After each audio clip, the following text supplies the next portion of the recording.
गुरु भक्ति योग।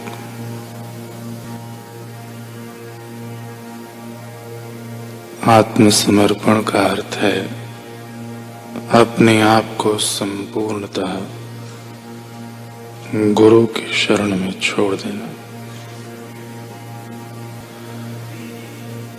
तृष्णा एवं अहम भाव आत्मसमर्पण में कदम कदम पर विघ्न रूप बनते हैं।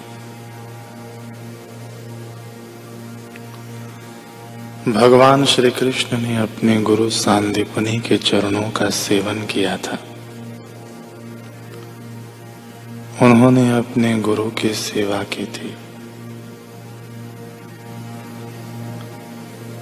वे अपने गुरु के लिए लकड़ियां लाते थे। भगवान श्री राम के गुरु वशिष्ठ जी थे, जिन्होंने उनको उपदेश दिया। देवों के गुरु बृहस्पति हैं।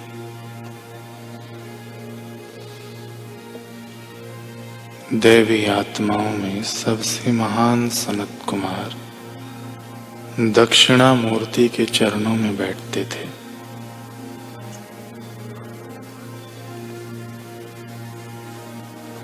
साधना का रहस्यमय मार्ग गुरु की कृपा के द्वारा ही जाना जा सकता है। अगर आप सच्चे हृदय से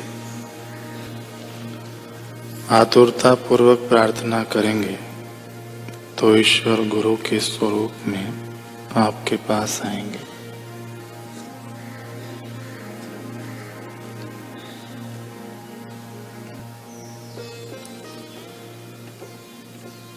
हम धनुर्दास का प्रसंग सुन रहे थे।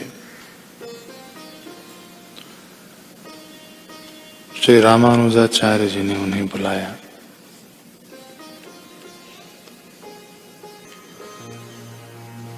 और धनुर्दास को भली प्रकार समझाया।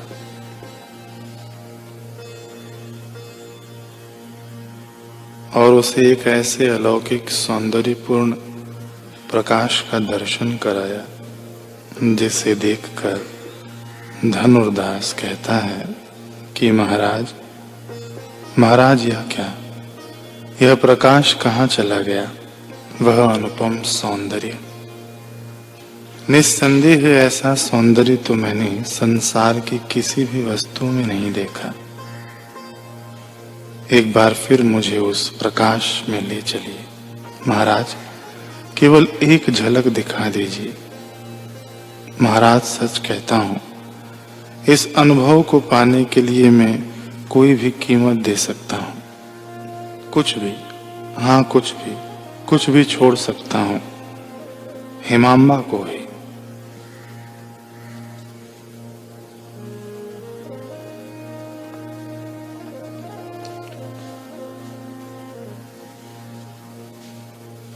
श्री रामानुज स्वामी ने कहा, निस्संदेह धनुर्दास, मैं तुम्हें दीक्षा देकर सदैव के लिए प्रभु के तत्व रूप प्रकाश से जोड़ दूंगा। लेकिन पत्नी को छोड़ने का व्यर्थ विचार तुम्हारे मन में क्यों उठा? क्या तुम नहीं जानते, तुम्हारे ऐसा करने से वह पुनः अपनी पुरानी दुनिया यानी वैश्यावृत्ति में लौटने को मजबूर हो सकती है।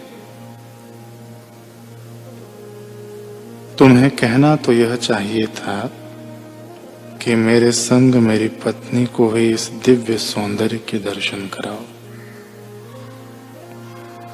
धनुर्दास, पहले अपने मन के क्षुद्र विचारों से ऊपर उठो, सद्विचारों को हृदय में स्थान दो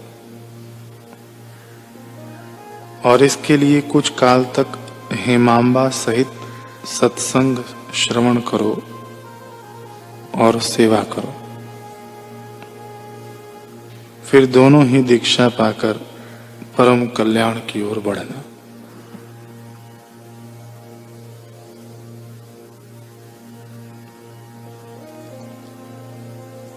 कितना अद्भुत दृष्टिकोण हुआ करता है महापुरुषों का। कोई जीव उनके लिए तुच्छ नहीं होता। सर्व में समान रूपता निहार कर वे सभी का कल्याण चाहते हैं। कुछ ही दिनों बाद दोनों पति पत्नी दीक्षित हो गए। अनंत प्रकाश को अपने अंतःकरण में पाकर धनुर्दास को यूं लगा मानो मूंगफली के व्यापारी को बादाम हाथ लग गए हों। अब चाम का प्यारा राम का प्यारा हो गया। दिन रात बस एक ही धुन साधना, सत्संग और सेवा।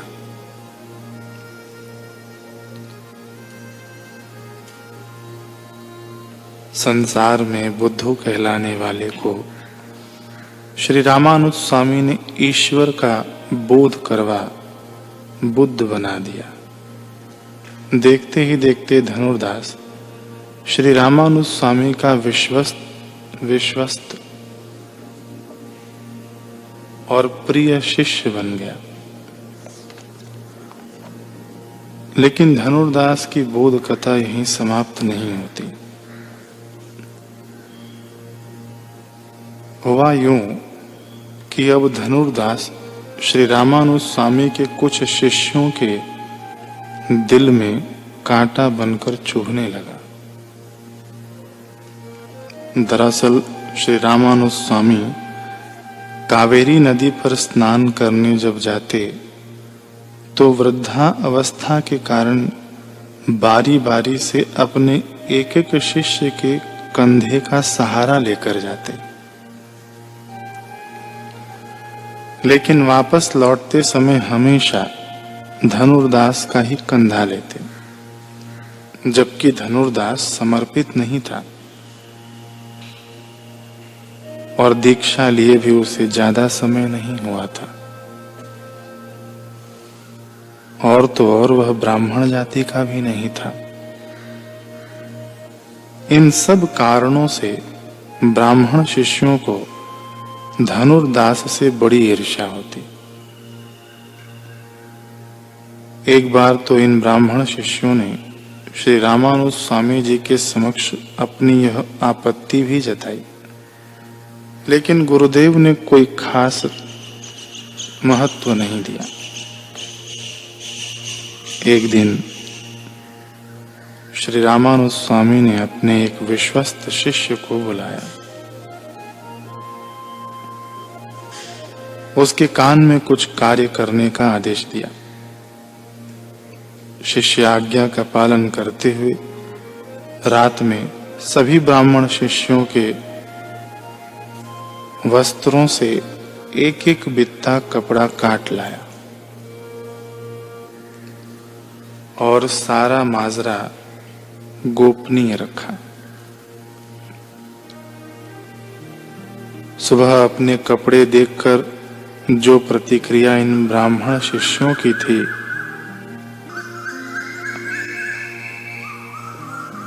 वह बयां नहीं ही करें तो अच्छा है। असंतोष, नाराजगी और शिकायतों का पिटारा सभी की झोली में था। आंखों में क्रोध था, होठों पर अपशब्दों के दाग थे। श्री रामानुज स्वामी जी ने सभी को देखा और मन ही मन सोचने लगे, वाह रे ऊंची जाति के मेरे छोटे शिष्य, काश तुम्हारे विचार भी ऊंचे होते। खैर, नए वस्त्र देकर श्री रामानुज स्वामी ने सबके जख्म भरे। कुछ महीने बीते। इन ब्राह्मण शिष्यों के अंदर अब भी ईर्ष्या की चिंगारियां भड़क रही थी, क्योंकि रोज रोज धनुर्दास की शक्ल इन चिंगारियों को हवा देती रहती।